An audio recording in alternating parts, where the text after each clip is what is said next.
सदियों पुरानी बात है। चंदन घाटी के किनारे बसे एक छोटे से गांव चंदनपुर में श्याम नाम का एक बेहद परिश्रमी लकड़हारा रहता था। उसके परिवार में उसके अलावा केवल उसकी बीमार माँ कौशल्या थी। श्याम सूरज उगने से पहले ही उठ जाता और अपनी कुल्हाड़ी लेकर घने जंगलों की तरफ निकल पड़ता था। वो दिन भर भारी भरकम लकड़ियां काटता, अपना पसीना बहाता, लेकिन एक अजीब सी बदकिस्मती उसके साथ जुड़ी थी। वो जब भी अच्छी लकड़ियां काट कर बाजार ले जाने के लिए रखता, रात भर में या तो उनमें दीमक लग जाती या वे अंदर से पूरी तरह खोखली होकर सड़ जाती थीं। इस रहस्यमयी घटना ने उसे भीतर तक तोड़ दिया था। हे प्रभु, आखिर मेरे भाग्य में ऐसा कौन सा श्राप लिखा है? मैं इतनी ईमानदारी से मेहनत करता हूँ, जंगल के सबसे मजबूत पेड़ छांट कर लाता हूँ, फिर भी मेरी लकड़ियां रातों रात कैसे राख बन जाती हैं? मुझे तो कुछ समझ नहीं आ रहा कि ये कौन सा दुर्भाग्य है जो मेरा पीछा नहीं छोड़ रहा।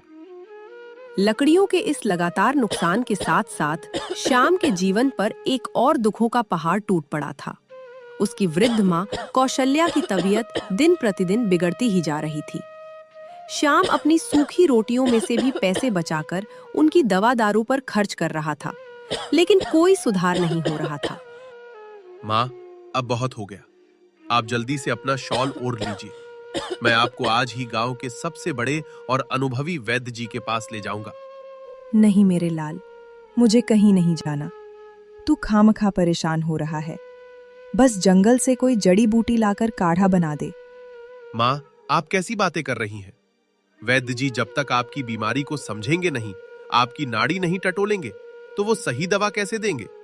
आपको मेरे साथ उस दवाखाने तक चलना ही होगा। मेरी बात मान ले श्याम, मैंने मना कर दिया ना। घर की हालत मुझसे छुपी नहीं है। 2 वक्त की रोटी के लाले पड़े हैं और तू मेरी इस ढलती उम्र पर अपनी कमाई लुटा रहा है। लकड़ियों का व्यापार वैसे ही चौपट हो रखा है, फिर ये फालतू का खर्च क्यों? अपनी बूढ़ी और बीमार माँ की ये हताश कर देने वाली बातें सुनकर श्याम का गला रुंध गया। उसने अपनी आंखों में आए आंसुओं को छुपाते हुए बहुत ही प्रेम और शांति से जवाब दिया। माँ, मेरे लिए दुनिया में आपसे बढ़कर कोई भगवान नहीं है। आपकी सेवा करना, आपको इस दर्द से बाहर निकालना ही मेरे जीवन का एकमात्र लक्ष्य है। आप पैसों की चिंता बिल्कुल मत कीजिए। मुझे ये सब ठीक नहीं लग रहा है बेटा। तू एक काम कर, खुद ही जाकर वैद्य जी से कोई सस्ती सी पुड़िया ले आ। मुझे वहां तक मत ले जा। माँ की जिद के आगे अंततः श्याम को झुकना पड़ा। वह अपनी कुल्हाड़ी घर पर छोड़कर अकेला ही वैद्य की कुटिया की ओर निकल पड़ा। रास्ते में पनघट के पास उसे गांव का एक नौजवान रमेश मिल गया। अरे श्याम भाई, राम राम। इतनी तेज चिलचिलाती धूप में कहाँ जा रहे हो? क्या बात है? राम राम रमेश भाई। कहीं नहीं, बस अपनी माँ के लिए कुछ दवाइयाँ लेने जा रहा हूँ। उनकी छाती का दर्द और खांसी कम होने का नाम ही नहीं ले रहे हैं। हाँ यार, कौशल्या काकी काफी बीमार रहने लगी हैं। वैसे गांव के चौपाल पर यह भी बातें हो रही हैं कि इस बार भी तुम्हारी लकड़ियां बाजार तक पहुंचने से पहले ही दीमक खा गईं। चौपाल पर जो सुना वो 100% सच है रमेश। इस बार भी मेरी मेहनत मिट्टी में मिल रही। एक भी लकड़ी बिकने लायक नहीं बची। मैं खुद इस उलझन में हूं कि मेरी कुल्हाड़ी को या मेरी किस्मत को किसकी काली नजर लग गई है। श्याम भाई, मुझे तो ऐसा लगता है कि तुम जंगल के उस हिस्से से लकड़ियां काट रहे हो जहां के पेड़ पहले से ही खोखले होते हैं। शायद तुम्हारी परख में कोई चूक हो रही है। ऐसा नहीं है रमेश। मैं पेड़ की छाल से लेकर उसकी मजबूती तक सब थोक बजाकर देखता हूं, फिर भी पता नहीं विधाता ने मेरी किस्मत में ये कौन सा रोड़ा अटका रखा है। रमेश भी श्याम की इस अजीब उलझन को सुनकर सोच में पड़ गया। श्याम भारी कदमों से वहां से आगे निकल गया। समय बीतता जा रहा था, परंतु कौशल्या का बुखार और खांसी कम होने की बजाय बढ़ती ही जा रही थी। श्याम अब सच में अंदर से घबराने लगा था। हे परमेश्वर, अब मैं किस दिशा में जाऊं? माँ बिस्तर से उठने में भी असमर्थ है और मेरी जेब में एक फूटी कौड़ी नहीं बची है। अब मैं उनका सही इलाज कहां से करवा पाऊंगा? कौशल्या की गंभीर हालत की खबर पूरे चंदनपुर गांव में फैलने लगी थी। उनका हालचाल लेने के लिए गांव के कुछ लोग उनके घर आने लगे। उनमें गांव का एक समझदार लड़का गोलू भी शामिल था। काकी प्रणाम। अब कैसा महसूस कर रही हैं आप? ये जानकर मन बहुत उदास हुआ कि आप इतने दिनों से चारपाई पर पड़ी है। खुश रहो गोलू बेटा, बस अब इस शरीर ने हार मान ली है। बुढ़ापे ने पूरी तरह से जकड़ लिया है। काकी, आप इतना निराश मत होइए, ईश्वर सब ठीक करेगा। वैसे काकी, श्याम भैया अब शादी के लायक हो गए हैं। आप उनके लिए कोई अच्छी सी कन्या ढूंढकर घर बसा क्यों नहीं देती? घर में नई बहू आएगी तो आपकी देखभाल भी करेगी और घर भी संभल जाएगा। गोलू बेटा, मेरी भी आंखों का यही सपना है, लेकिन हमारे हालात तो किसी से छुपे नहीं हैं। घर में पकाने को मुट्ठी भर आटा नहीं है। किसी की बेटी को इस टूटी फूटी झोपड़ी में लाकर क्या मैं उसे दुख के सागर में धकेल दूं? आपकी चिंता बिल्कुल जायज है काकी। विधाता ने सच में आप दोनों माँ बेटे की बहुत कठिन परीक्षा ले रखी है। गोलू की बातों ने कौशल्या के दिल के जख्म हरे कर दिए और उनकी आंखों से आंसू छलक पड़े। दरवाजे के बाहर खड़ा श्याम ये सब सुन रहा था और अपने हालातों से पूरी तरह हार चुका था।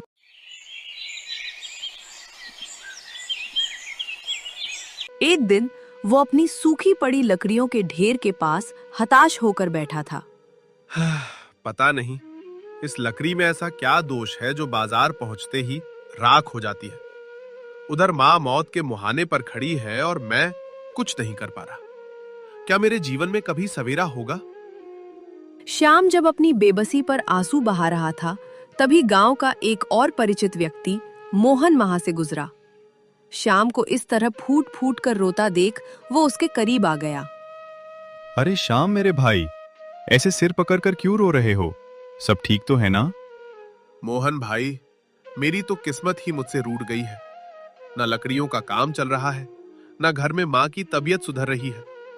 मुझे तो अब चारों तरफ सिर्फ और सिर्फ मौत और अंधेरा ही नजर आता है।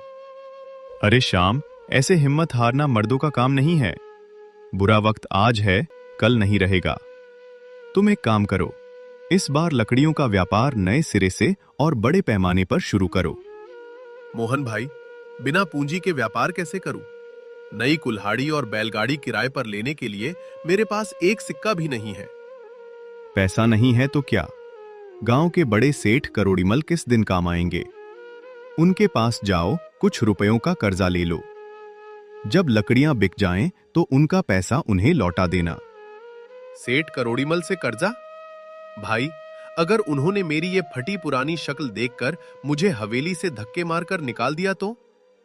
अरे एक बार हवेली की चौखट पर जाकर गुहार तो लगाओ श्याम। हो सकता है वो तुम्हारी परेशानी समझ जाएं और तुम्हें पैसा दे दें। मोहन की यह सलाह श्याम के डूबते दिल को तिनके का सहारा लगी। उसने मन ही मन फैसला किया और हिम्मत जुटाकर सेठ करोड़ीमल की आलीशान हवेली की तरफ चल पड़ा। हवेली में सेठ जी अपने रेशमी गद्दों वाले तख्त पर विराजमान थे और उनका चालाक और घमंडी नौकर भोलू उनके पास खड़ा था। आओ श्याम, आज इस फटीचर लकड़हारे को हमारी इस भव्य हवेली का रास्ता कैसे याद आ गया? सब कुशल मंगल तो है? सेठ जी को मेरा हाथ जोड़कर प्रणाम। सेठ जी, मैं इस वक्त बहुत भारी मुसीबत में घिरा हुआ हूं। मेरी मां मौत से लड़ रही हैं। मुझे उनके इलाज और अपने काम के लिए कुछ रुपयों की सख्त जरूरत है। क्या आप मुझे थोड़ा कर्जा दे सकते हैं? अच्छा, तो तुझे कर्जा चाहिए?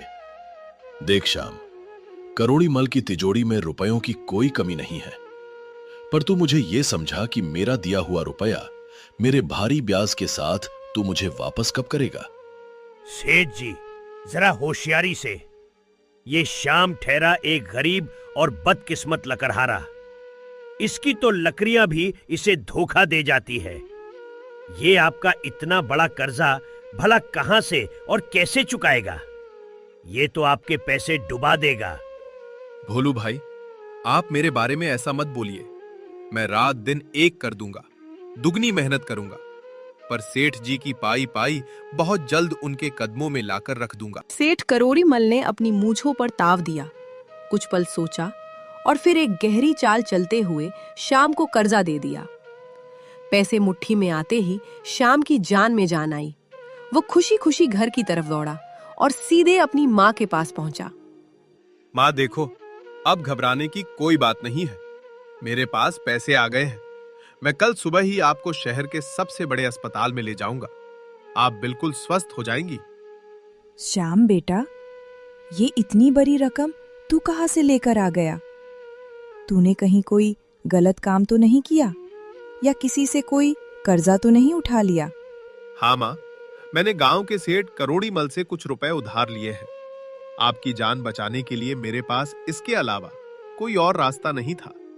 अरे ना समझ लड़के, तूने अपने ही पैरों पर कुल्हाड़ी मार ली।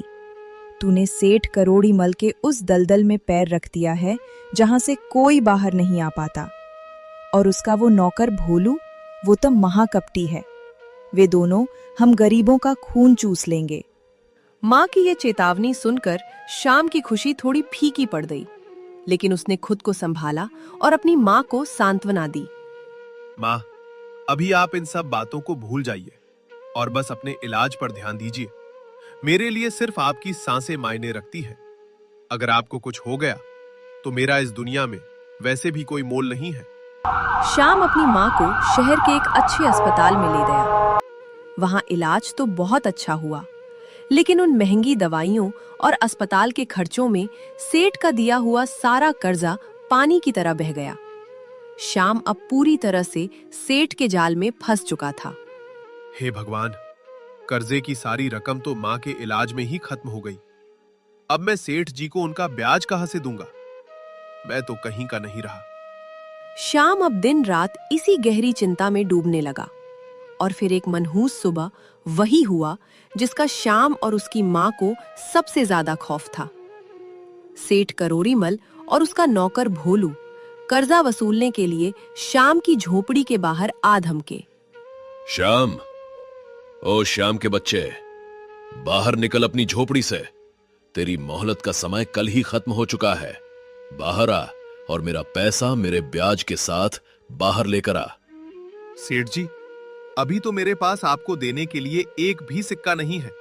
सारा पैसा माँ की दवाइयों में लग गया। देखा सेठ जी, मैंने तो आपको उसी दिन चेताया था। ये फटेहाल लोग कर्जा लेते वक्त तो पैरों में गिरते हैं और देते वक्त ऐसे ही बीमारियों का रोना रोते हैं। कान खोलकर सुन ले श्याम, मैं यहां तेरी झूठी कहानियां सुनने नहीं आया हूं। मुझे ये बता कि मेरी रकम मेरी तिजोरी में वापस कब पहुंचेगी? सेठ जी, मुझ गरीब पर थोड़ी सी दया कीजिए। मैं आपका एक एक पैसा सूद समेत लौटा दूंगा। मुझे बस 1 महीने की मोहलत और बख्श दीजिए। ठीक है, मैं तुझे आखिरी बार 1 महीने का समय और दे रहा हूं, लेकिन याद रखना, इसके बाद मैं तेरा कोई भी आंसू या बहाना नहीं सुनूंगा। सेठ जी और भोलू वहां से धमका कर चले गए। श्याम ने अब दिन रात पागलों की तरह मेहनत करना शुरू कर दिया। वो लकड़ी काटने के अलावा गांव-गांव जाकर मजूरी करता, बोरे उठाता, लेकिन सेठ का भारी भरकम ब्याज इतना था कि पैसे बिल्कुल भी जमा नहीं हो पा रहे थे। इतनी हड्डियां गलाने के बाद भी ये कर्जे का पहाड़ टस से मस नहीं हो रहा है। हे ईश्वर, अब तू ही कोई चमत्कार कर, वरना हम बर्बाद हो जाएंगे। कौशल्या अपने जवान बेटे की ये दुर्दशा देखकर खून के आंसू रोती थी। श्याम, मैंने तुझे उसी दिन रोका था मेरे लाल। मेरी इस सड़ी हुई जान की वजह से आज तो इतनी भयानक तकलीफ से गुजर रहा है। माँ, आप खुद को दोष मत दीजिए। मैं कोई ना कोई जुगाड़ जरूर निकाल लूंगा। मुझे उसी दिन भगवान ने उठा लिया होता बेटा, तो कम से कम आज ये मनहूस दिन तो नहीं देखना पड़ता। माँ, आप शांत हो जाइए। आपका बेटा इतनी जल्दी हार मानने वालों में से नहीं है। समय का पहिया तेजी से घूमा और देखते ही देखते वो 1 महीना भी रेत की तरह हाथों से फिसल गया। सेठ करोड़ीमल और उसका नौकर भोलू अपने गुंडों के साथ श्याम के आंगन में आ धमके। श्याम, चल बाहर आ। आज तेरा सारा नाटक खत्म। मेरे पूरे पैसे आज के आज मेरे हाथ पर रख, वरना अंजाम बहुत बुरा होगा। सेठ जी, मैं बहुत मजबूर हूं। मैंने दिन रात एक कर दिया, फिर भी पैसों का इंतजाम नहीं हो पाया। मुझ पर थोड़ा और रहम खाइए। सेठ जी, देखिए ये भिखारी कैसे आपको फिर से बेवकूफ बनाने की कोशिश कर रहा है। बातों से ये नहीं मानेगा, इसे सीधा करना ही पड़ेगा। बहुत हो गई तेरी बकवास। अगर तेरे पास नगद पैसे नहीं है तो जा अंदर से अपनी जमीन और झोपड़ी के कागज लेकर आ। आज से तेरी ये जमीन मेरी हुई। सेठ जी, ये आप क्या भयंकर जुल्म कर रहे हैं? अगर ये छत ही छिन गई तो मैं और मेरी बीमार मां इस खुले आसमान के नीचे गर्मी से मर जाएंगे। यही तो हमारा इकलौता आसरा है। वो मेरी सिरदर्दी नहीं है, मुझे सिर्फ अपने पैसों से मतलब है। जल्दी से कागज निकाल। श्याम ने अपने घर के कागज देने से साफ इनकार कर दिया। इस पर सेठ करोड़ीमल आग बबूला हो गए। भोलू नौकर के इशारे पर गुंडों ने श्याम और कौशल्या का सारा बचा खुचा सामान घर से बाहर सड़क पर फेंक दिया। खेत नहीं दे सकता तो आज से ये घर मैंने जब्त किया। निकल जा अपनी इस बीमार मां को लेकर मेरी नजरों के सामने से। और हां, अगर दोबारा गांव में दिखा तो हड्डियां तुड़वा दूंगा। सेठ जी ने झोपड़ी के दरवाजे पर अपना बड़ा सा ताला जड़ दिया। श्याम और कौशल्या पूरी तरह बेघर होकर सड़क की धूल फाकने पर मजबूर हो गए। उनके पास जाने के लिए कोई भी ठिकाना नहीं बचा था। श्याम, आंसू मत बहा मेरे लाल। तू मेरा हाथ पकड़ और मेरे साथ भैरव वाहिनी जंगल की तरफ चल। भैरव वाहिनी जंगल की तरफ? लेकिन मां, उस खूंखार और घने जंगल में हम क्या करेंगे? वहां तो जंगली जानवरों का डेरा है। तू अपनी माँ पर विश्वास रख बेटा और बिना कोई सवाल किए मेरे साथ चल। श्याम भारी कदमों और टूटे हुए दिल से अपनी माँ को सहारा देते हुए उस भयंकर भैरव वाहिनी जंगल में प्रवेश कर गया। घने और डरावने भैरव वाहिनी जंगल में बहुत दूर तक पैदल चलने के बाद कौशल्या बुरी तरह थक गईं और एक विशाल पुराने बरगद के पेड़ के नीचे निढाल होकर बैठ गईं। श्याम, अब मेरे पैरों में एक कदम भी और चलने की हिम्मत नहीं बची है। मुझे थोड़ा सुस्ताने दे बेटा। मां, मुझे सच सच बताइए कि आप मुझे इस खूंखार जंगल में क्यों लेकर आई हैं? यहाँ तो दूर दूर तक कोई इंसान नहीं है। बेटा, आज तुझे एक बहुत बड़ा राज बताने का समय आ गया है। एक ऐसा राज जो मैंने सालों से अपने सीने में दफन कर रखा था। राज? कैसा राज मां? क्या आपने मुझसे कोई बात छुपाई है? हाँ श्याम, तेरे पिताजी ने इसी भैरव वाहिनी जंगल के बीचों बीच स्थित एक पुराने खंडहर हो चुके मंदिर में एक अनमोल खजाना छुपा कर रखा है। अगर वो खजाना आज हमें मिल जाए तो हमारे दुख के दिन हमेशा के लिए खत्म हो जाएंगे। मां, पिताजी ने खजाना छुपाया था? तो ये बात आपने मुझे पहले क्यों नहीं बताई? हम इतने सालों से गरीबी की मार क्यों झेल रहे थे?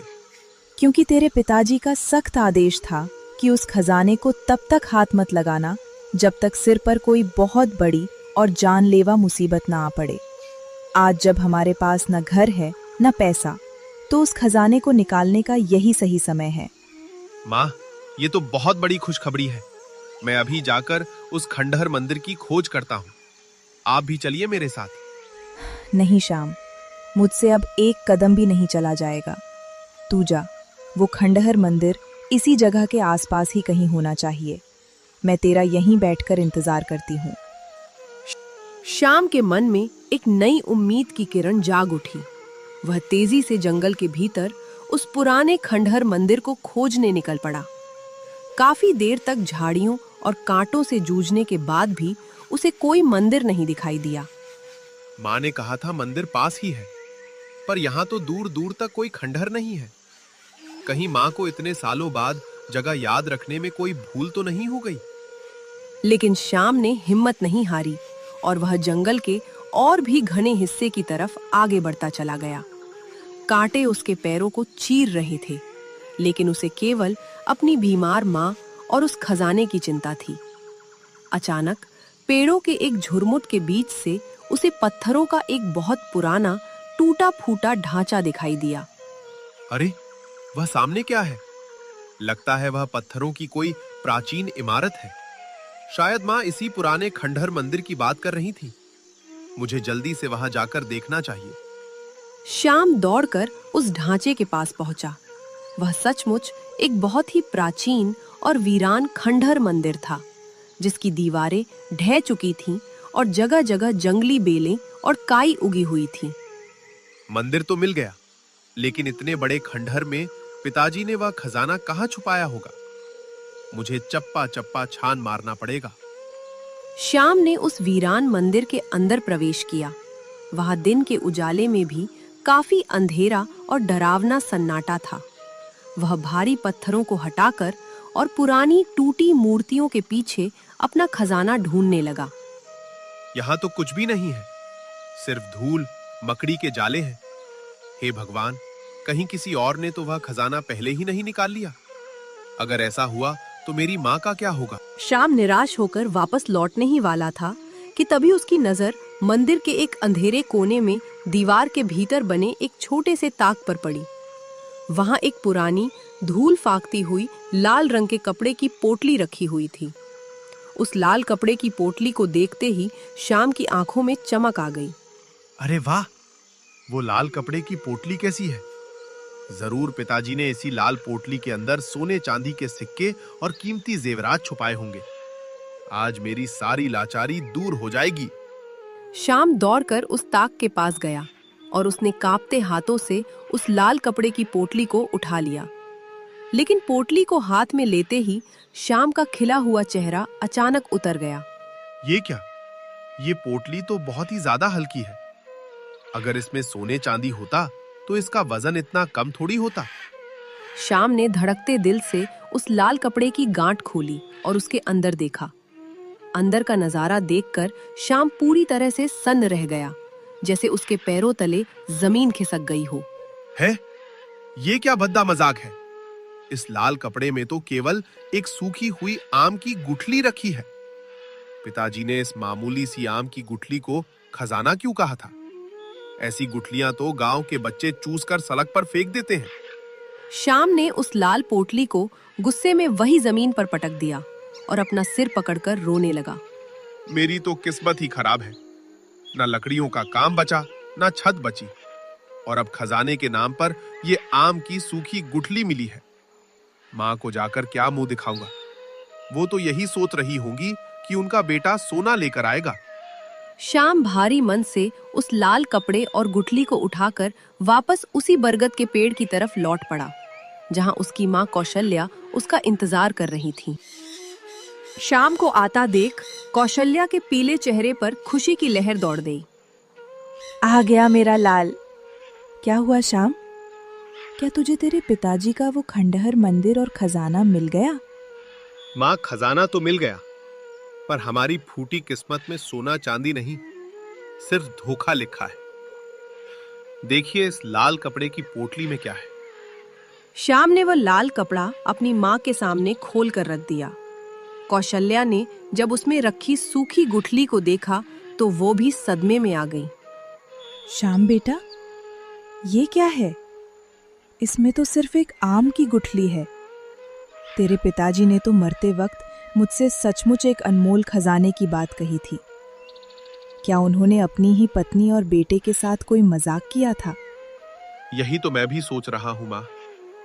हमारी गरीबी और सेठ करोड़ीमल का कर्जा मिटाने के लिए ये आम की गुठली क्या काम आएगी?